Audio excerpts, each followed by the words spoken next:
Good morning class, welcome to our YouTube channel learns with Kundan. आज हम लोग UGC NET JRF June 2024 commerce paper 2 का top 1000 MCQ series का class 6 है। तो चलिए स्टार्ट करते हैं।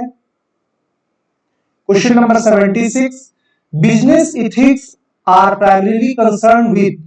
बिजनेस एथिक्स जो है वो प्राइमरीली क्या कंसर्न करता है, ठीक है, यानी कि व्यवसायिक नैतिकता मुख्य रूप से संबंधित है। व्यवसायिक नैतिकता जो है वो किससे संबंधित है? क्वेश्चन नंबर 76 का आंसर कीजिए। ऑप्शन सी जो है वो करेक्ट है। ऑप्शन सी करेक्ट है। Balancing the interest of stakeholder ethically, क्या करते हैं? हित धारकों के हितों को नैतिक रूप से संतुलित करना। व्यवसायिक नैतिकता का मुख्य उद्देश्य क्या है? तो हित धारकों के हितों को नैतिक रूप से संतुलित करना। ऑप्शन सी क्या है? Balancing the interest of stakeholder ethically. Clear है? और ये आपका स्क्रीन पे आंसर रहा, ऑप्शन सी। क्लियर है? Next question number 77, which of the following is not a dimension of the general environment in the business environment. कौन सा इनमें से डायमेंशन नहीं है general environment in the business environment? Business environment में कौन general environment का डायमेंशन नहीं है? ठीक है, हिंदी में क्वेश्चन है, निम्नलिखित में से कौन सा व्यवसाय पर्यावरण ढांचे में सामान्य वातावरण का एक आयाम नहीं है, डायमेंशन नहीं है? तो ऑप्शन ए जो है वो करेक्ट है। इकोनॉमिक डायमेंशन बिजनेस इन्वायरमेंट का डायमेंशन है। लीगल डायमेंशन बिल्कुल है। सोशियो कल्चर डायमेंशन बिल्कुल है। ऑप्शन सी जो है वो डायमेंशन नहीं है, यानी कि करेक्ट ऑप्शन जो है वो डी है। और ये आपका स्क्रीन पे आंसर रहा, ऑप्शन नंबर डी। क्लियर है? Next question number 78, technological advancement can disturb industry by. Technological advancement जो है वो कैसे डिस्टर्ब करता है इंडस्ट्री को? तकनीकी प्रगति, हिंदी में क्वेश्चन है, तकनीकी प्रगति उद्योगों को निम्न कारणों से बाधित कर सकती है। कौन सा कारण से बाधित करती है बताइए? क्वेश्चन नंबर 78 का आंसर फर्स्ट ऑप्शन है, रिड्यूसिंग ऑपरेशनल एफिशिएंसी, ये तो बाधित नहीं करती है। Increasing barrier to entry for new competitor, ये भी नहीं करती है। Enhancing product innovation and development, 78 का ये ऑप्शन जो है वो करेक्ट है ना? ऑप्शन सी, ऑप्शन सी जो है वो करेक्ट है। Enhancing product innovation and development, यानी तकनीकी प्रगति उद्योगों को निम्न कारणों से बाधित कर सकती है। कौन सा कारण से? तो ऑप्शन सी जो है वो करेक्ट है। उत्पाद, नवाचार और विकास को बढ़ाना। क्लियर है?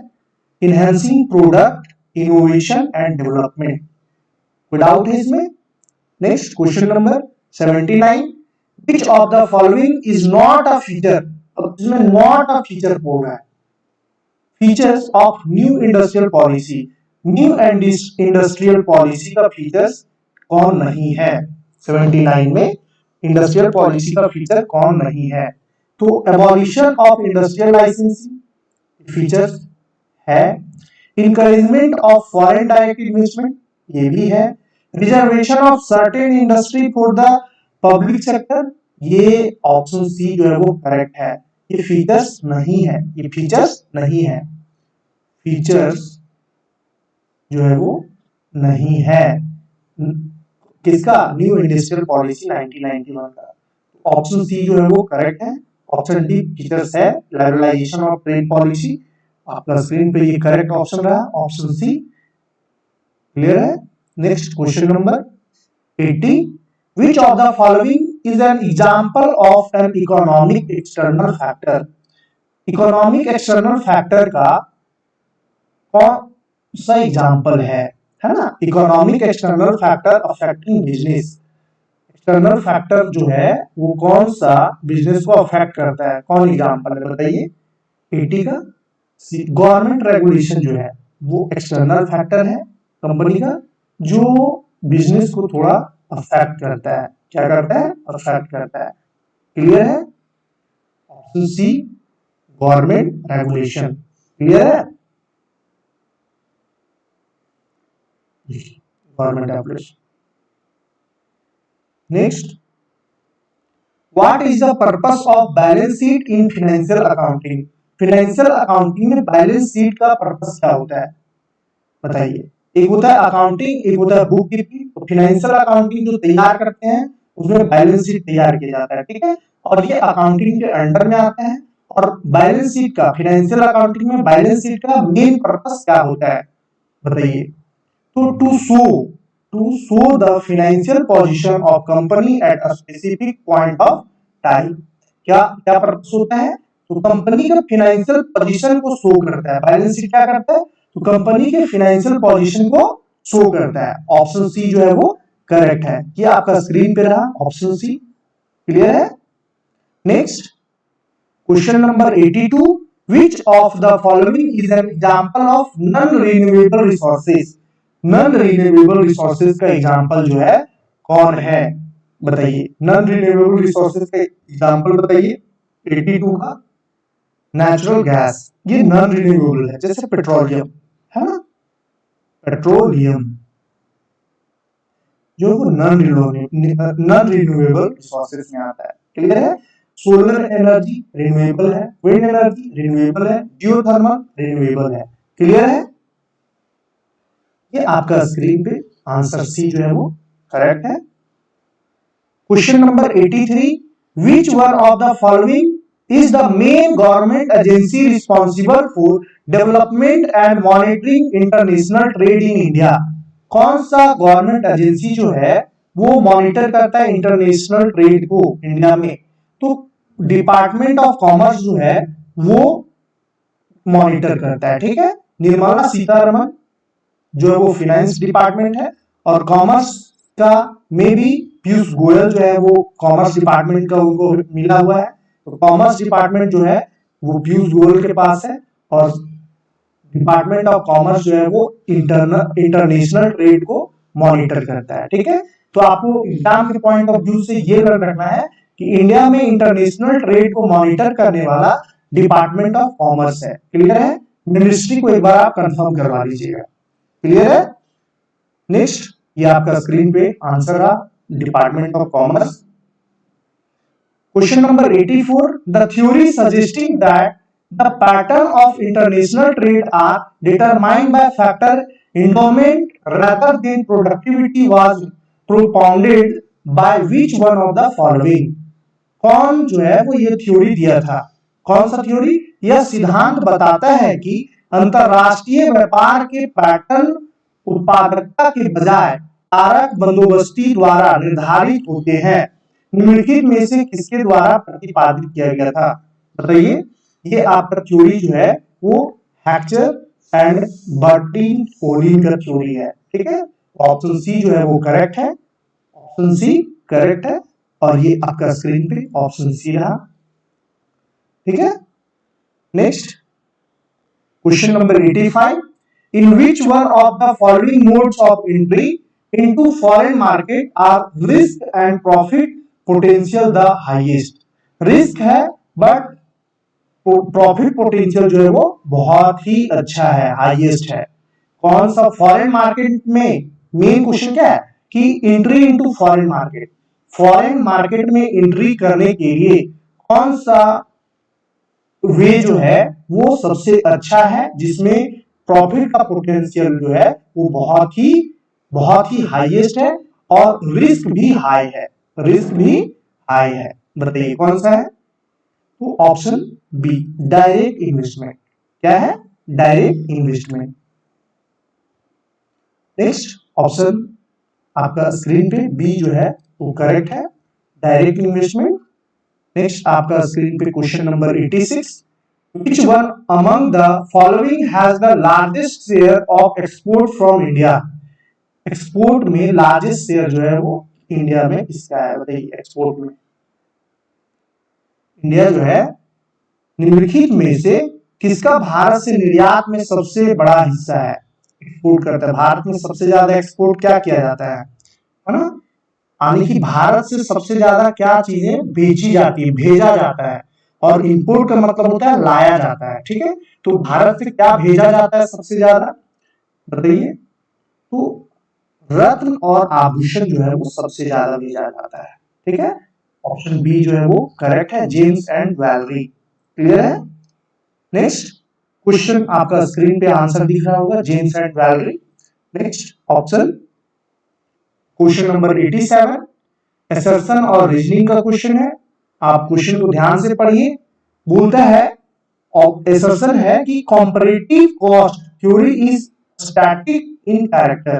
comparative cost theory जो है वो static नेचर का होता है, क्या है, static नेचर का है, ठीक है। रीजन बोलता है कि comparative cost theory is based on fixed supply of factor production।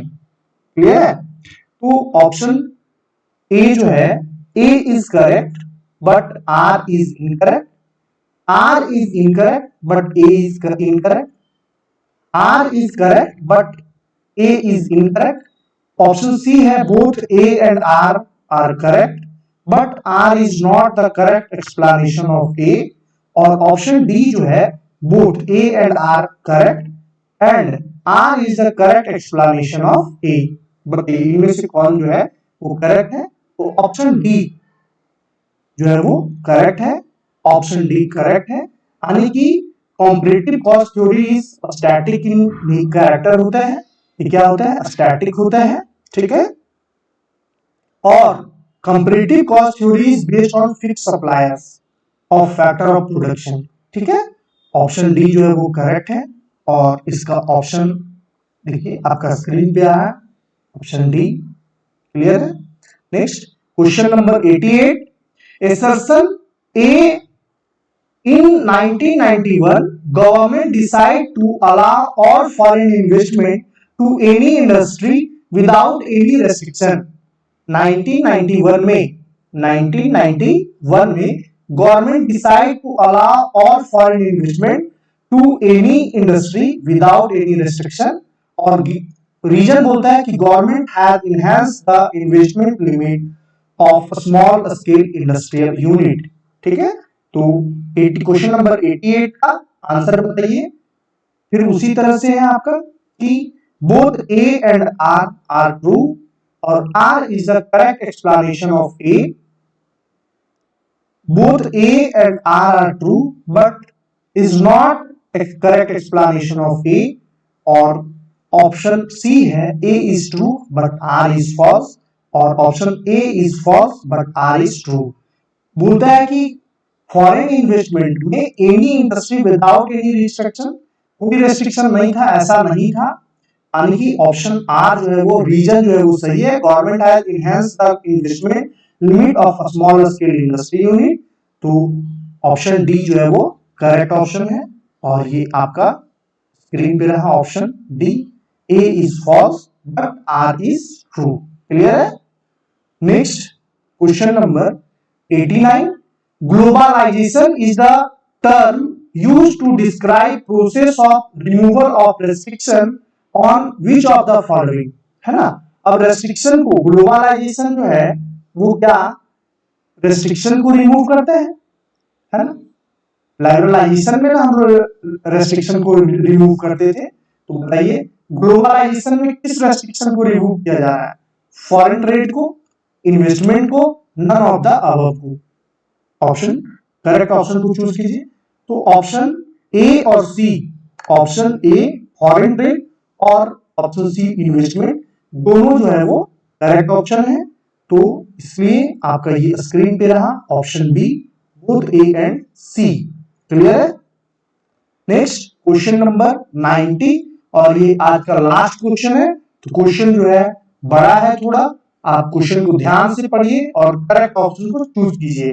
Question बोलता है अंतरराष्ट्रीय व्यापार के संबंध में किसी परियोजना को टर्नकी परियोजना कहा जाता है, क्योंकि in respect of international business के संदर्भ में a project is called a turnkey project because turnkey project क्यों कहा जाता है। क्वेश्चन नंबर 90 का आंसर कीजिए। क्या the licence agree to construct an entire plant in the his home country and hand over the key. Option B, the licensor start the operation and hand over the key of the operating plant to the licensee. Option C, the licensor start the operation and then invite the licensee and hand over the key to complete the remaining work. Or option D, the licensor and the licensee jointly carry out the project and agree to share profit equally.